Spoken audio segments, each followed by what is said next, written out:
Hey everybody, this is your boy John Patrick Adams, and thank you for checking out Been There, Done That, or wrote a book about it. Now, if you haven't subscribed to my mailing list or to my YouTube channel, stop right now and go and visit www.johnpatrickadams.com or click on that subscribe button right beneath this video. Now, if you have a topic or a question you want me to take a dive at, hear my truth, my thoughts, my beliefs, shoot me an email at johnpatrick@johnpatrickadams.com. Now, we're going to go ahead and get started with this. On yesterday, I facilitated an all-male panel, a wonderful event hosted by Fat by Design, a group that is here, a nonprofit organization that is here in the Dallas Metroplex that is doing some wonderful and amazing things. So if you're here and you're looking for a group to get involved in, check them out at fatbydesign.com. It's a great group.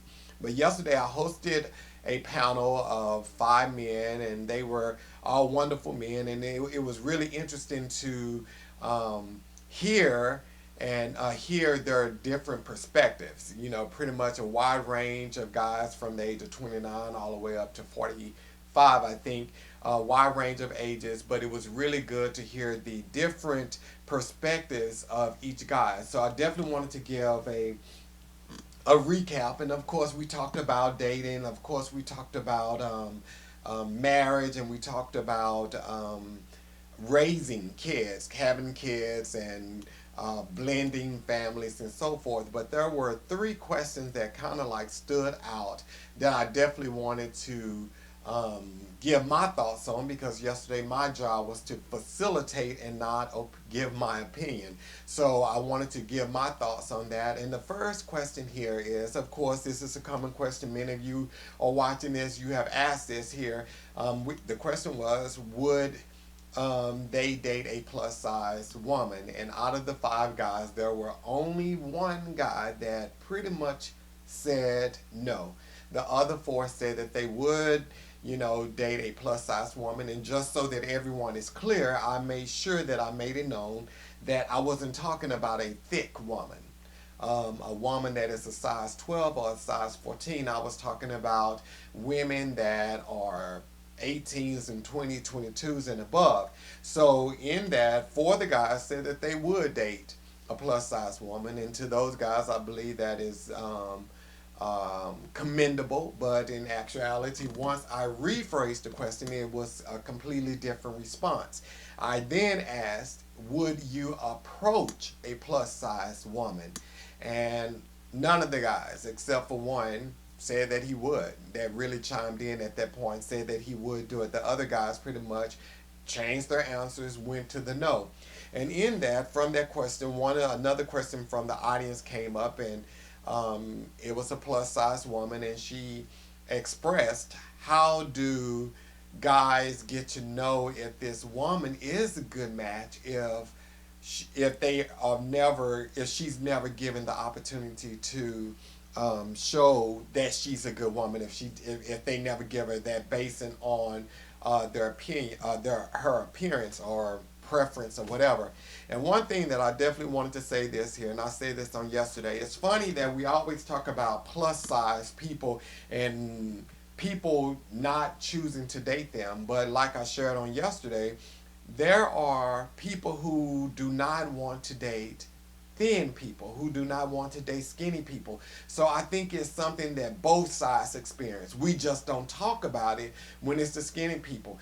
There are people who specifically prefer plus size women or big bulky men. There are some women who just love a man that is big, and there are some men, and they're not always big men. There are some thin men who likes a plus size woman. So everyone has their own preference, and I definitely have to say this here is, a lot of times, again, the reason many times we feel rejected, because at the end of the day, that's what it's all about. If no one felt rejected, there wouldn't be a debate on why people choose to date or not date plus size women. There is a feeling of rejection, and it's really not a rejection. Everyone is entitled to their own preference. Everyone is entitled to what they like. But the thing is, it's not rejection, it's just that you are wanting something from someone who is not willing or wanting to give it to you. So you look at it because you possibly may be interested in them, or you think that they are attractive. However, they don't. The feeling is not mutual. You feel that it's a sense of rejection, and it's not rejection. It's just that you are not their cup of tea. And like I shared on yesterday, you have to own where you are in life. If you are thin, you have to own it. If you're thick, you have to own it. If you are plus size, you have to own it. You can't worry about and compare yourselves, or if they don't like you, then you feel like, oh, well, they must be out for thin or skinny people. And that may not necessarily be true. They may not just be interested in you. And that is nothing's wrong with that. And because they're not interested in you does not mean there is something wrong with you. So I tell you, whether you are skinny, thick, plus size, whatever the case may be, own it. Be confident in who you are. Embrace it and accept who you are, and don't worry about if someone else likes what they see when they see you. As long as you like what you see, that's all that matters. Second question that came up is, why do men live with women and don't marry them? And of course, the answers that came from this here were really, really good. And I think it was all pretty much consistent. Women, and I'm talking to the women because this question was to the men, but women, if you are living with the guy, or if you want to be married, you need to have that conversation before you move in with the guy. And one of the guys on the panel, he made mention that, now I didn't agree with this here, that people try out situations to see if it's going to work. Women, you are not a car, you are not a pair of shoes, you're not something that people try out. It's either buy me or leave me on a parking lot. It's one of the two. Do not go into situations, if you know that you want to be married, don't go in with someone test driving you and someone testing you out to see if you are a potential candidate for marriage, or if you are, or if they're going to like you once you guys move in together, whatever. And I asked them this here because in my book, How to Win the Dating Game, I stress the importance of the conversation. It's very important when you're dating, when you're moving in with people, to have the conversation to see where the other person is. And once you have that conversation and you see where this person is, are you ready and willing to walk away?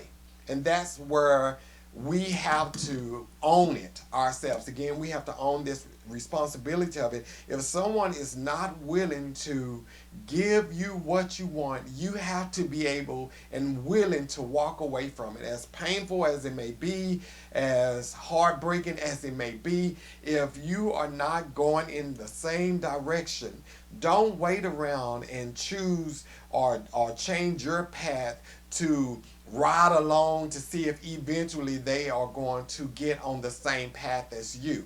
We're too old for that. You should reach a point where you can communicate exactly how you feel, and do not fear your boyfriend or fiance, whoever they may be, thinking that if you that you're nagging. And again, I shared this on yesterday. The difference between communicating and nagging is, communicating is telling how you feel and what you want. Nagging is saying what you're saying you're saying what they should be doing, what they are not doing.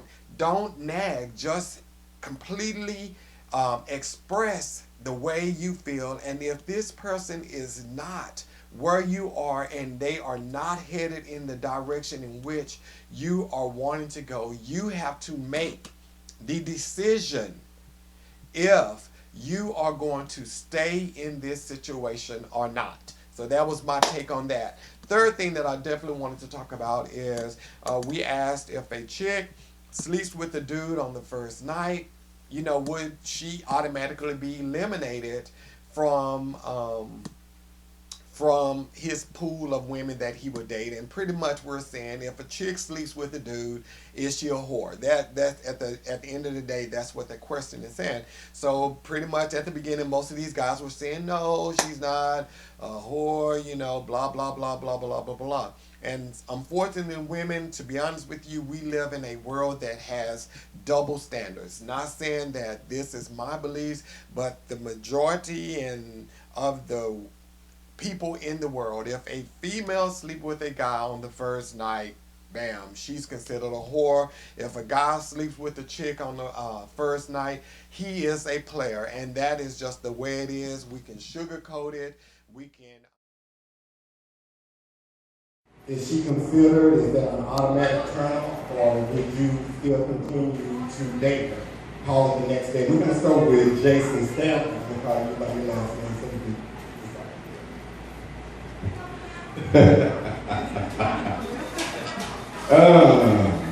It's going to depend on what's being said.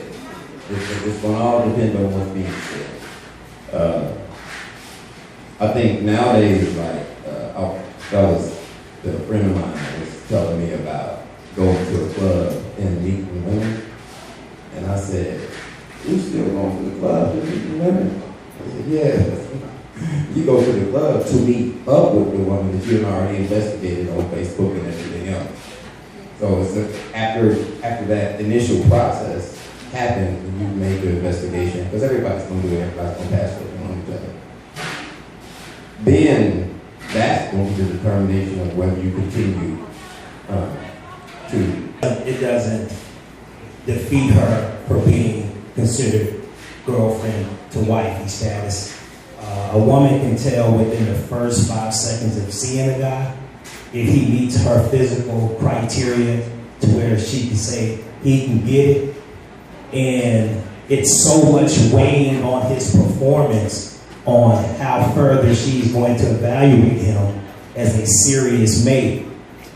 My book, I asked the question, if a guy you recently met had nice looks, a wonderful personality, and was financially secure, a guy you recently met, that's the condition, but he was a 4-inch, 1-minute man out of 320 women, predominantly African American, the answer was he can't be considered. Then I asked the question to say, well, it depends, you can do other things.